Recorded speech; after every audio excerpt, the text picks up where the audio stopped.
So we're going to start with number 2 here. If you were to travel a star this many light years from Earth. Now remember, light years is a distance, not a time. Do not be thrown by the fact that it has the word year in it. Alright? It is a distance. It's how each light year is how far light would travel in 1 year. And that's how they came up with the name, light year. You're told that you're going this fast. What would you measure the distance to be? It's really from your frame of reference. Remember, you're not moving. The star is actually moving towards you, and so you're seeing the space between you and the star contracted because space is moving rather than you. So I would start off here with those type ideas, recognizing that, say, our general statement is C is constant from all frames of reference, since the star is moving towards you, the length is contracted.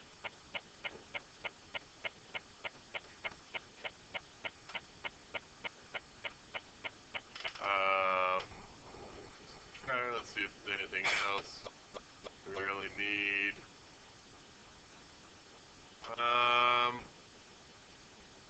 No, that's about it. And then if we go to our equation sheet and grab equations. Let's see, since we're dealing with different frames of reference, we will need our Lorentz transformation between different frames of reference. And since we're looking at how length changes between frames of reference, we should grab our relationship there for length, so that back here in our problem, we have the length contraction equation and our translation between frames of reference, the Lorentz transformation. One thing we want to remember, how is gamma related to the number 1? What relationship does gamma always have to the number 1?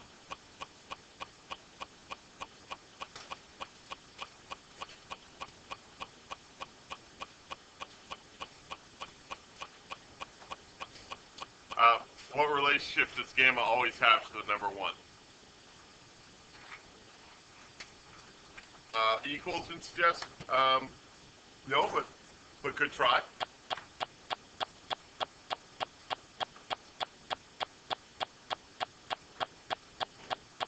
Anybody else hazard a guess?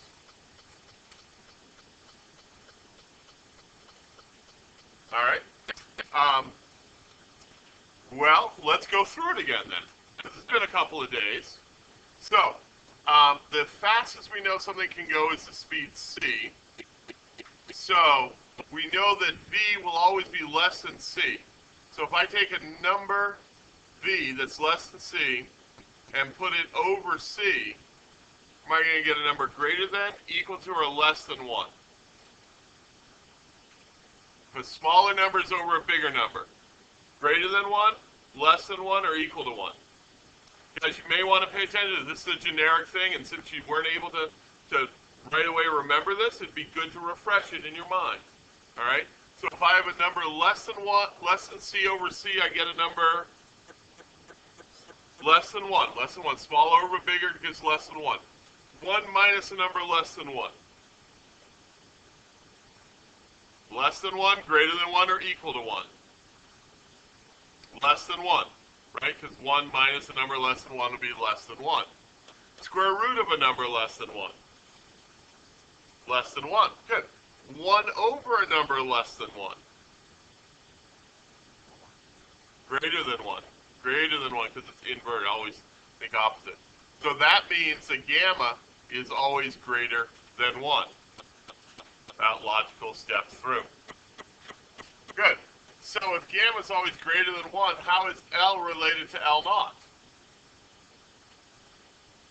Keeping in mind gamma is always greater than 1. So throw a number in, if you're having a hard time, throw a number in greater than 1. 3, 2, 1.9, anything. As long as it's greater than 1, and divide L naught by it. What's that going to do to L? It's always going to be less than. L always has to be less than L naught, because gamma always has to be greater than 1. Alright? Good. So, if L is less than L naught, which one is the one that we see from the ship? Which one is the one we see from the Earth? Check back in the Y if you're not sure. We said that since the star is moving towards you, the length is contracted. So L must be what we see from the ship, and L naught must be what is measured from the Earth. Since the star is moving, its length is contracted. Right? Just out of curiosity, who is actually doing this problem with me? So I keep looking at people and I don't feel like, I don't know if they're doing this or not, and I don't want to. All right, one, just Sean, no one else? Oh, okay. Oh, good. Okay. So I'll focus in on the three of you.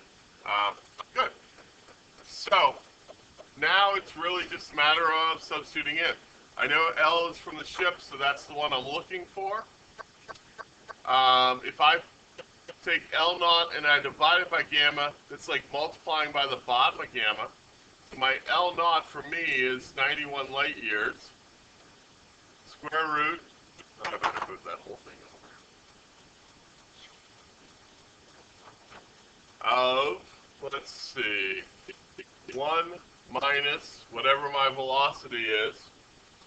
2.4 times 10 to the 8th for me.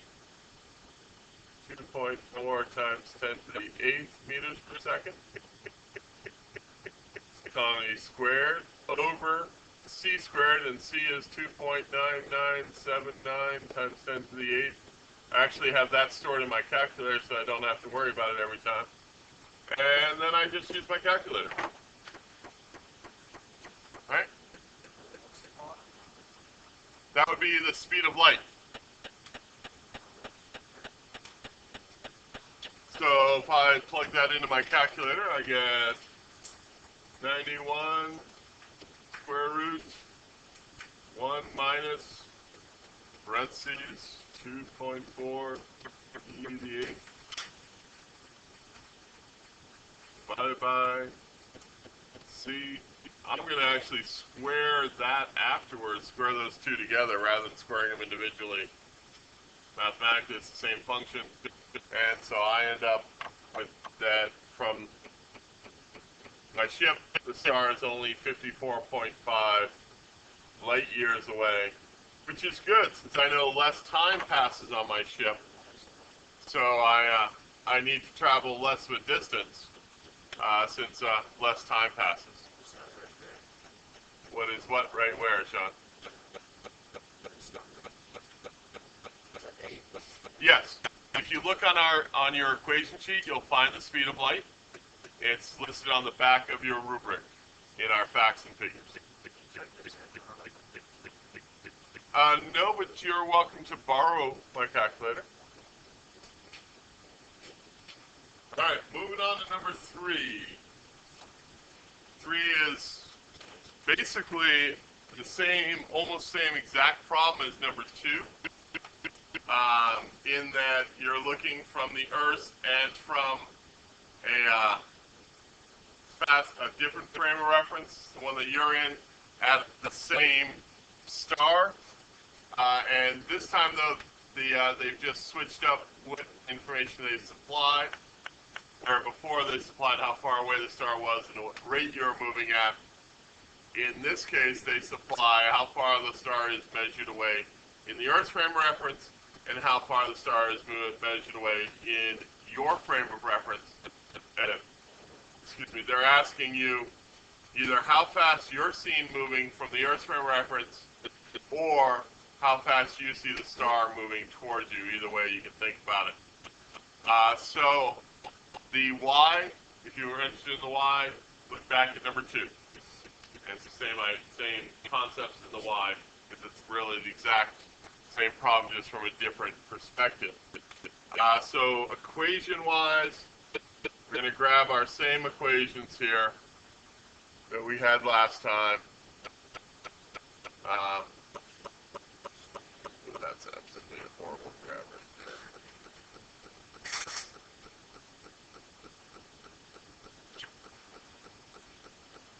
Grab that. And our length one again.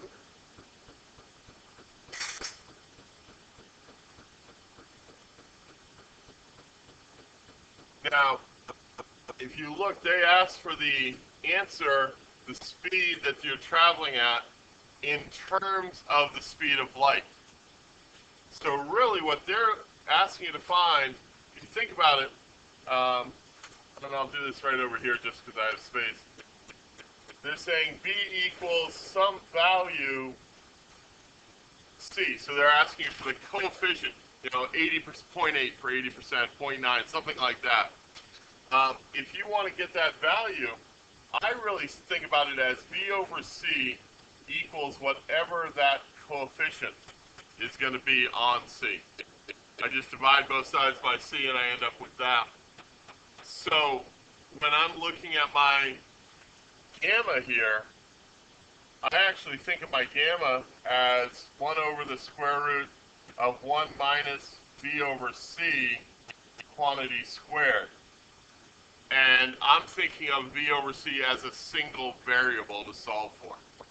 And that way, I end up solving and I get a number less than 1, which would be what part of c is v. So in other words, another way to say that is speed in terms of v.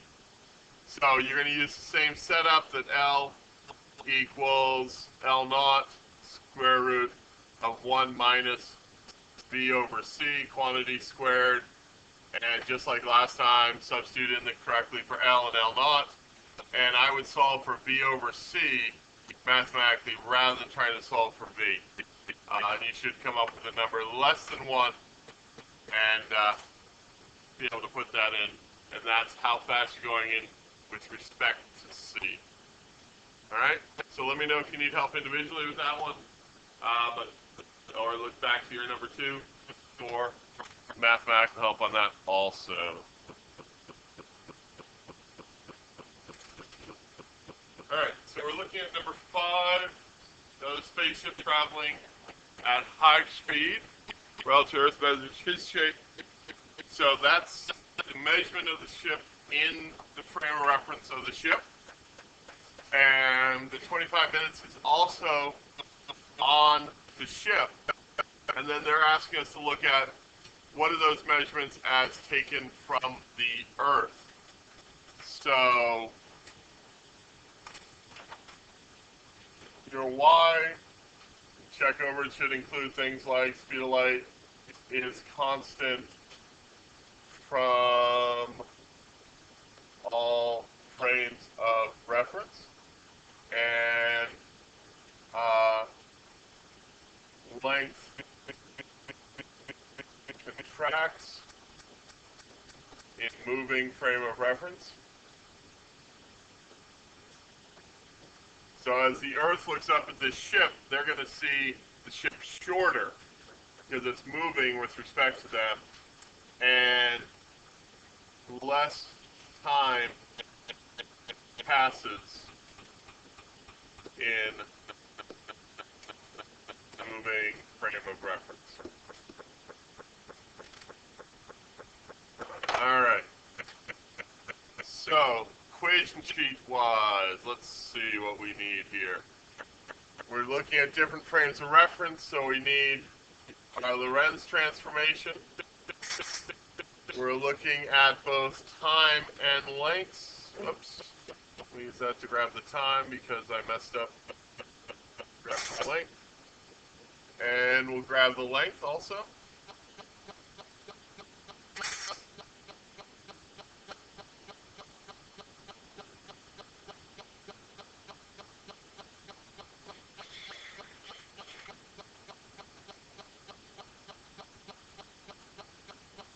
And relying on things that from other points of view, other times, we know that gamma is always greater than 1. Therefore, T is always greater than T naught. That was from the last set. And L is always less than L naught. And in this case, the Earth is the stationary frame of reference. So we know that more time will pass on the Earth. So this must be from the Earth's frame of reference. And so this would be what the Earth sees on the ship. Wait, nope, reverse those. Less time passes in the moving frame of reference. So the, why am I having a breakpoint?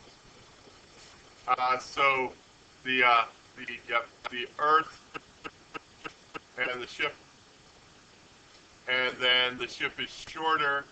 So from the Earth's frame of reference, the ship is shorter than from the ship's frame of reference.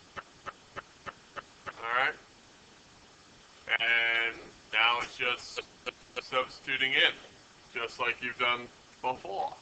So for time, you know, if I'm multiplying by that, I have the time from the Earth equals time on the ship over the square root of 1 minus v over c squared. And then for length, again, I have L. So the length measured from Earth is the length measured from the ship times the square root of 1 minus v over c quantity squared. And I just use those relationship and then substitute in and do the math. Right? The nice thing about thinking about v over c as a joint thing inside the parentheses here is like my velocity is 0.95 c. So when I put 0.95 c, you know, over c, I get 0.95. So if I'm looking at v over c for me, I'm told my v is, I think, 0.95, right? Yeah. Is 0.95 c, and I put that over c, that's just 0.95. You know, so it makes my math easier because c over c cancels out. Right? Let me know if you need help individually on the mathematics of that one. And just use your same relationships. Up 7? Sure. I'll be right there.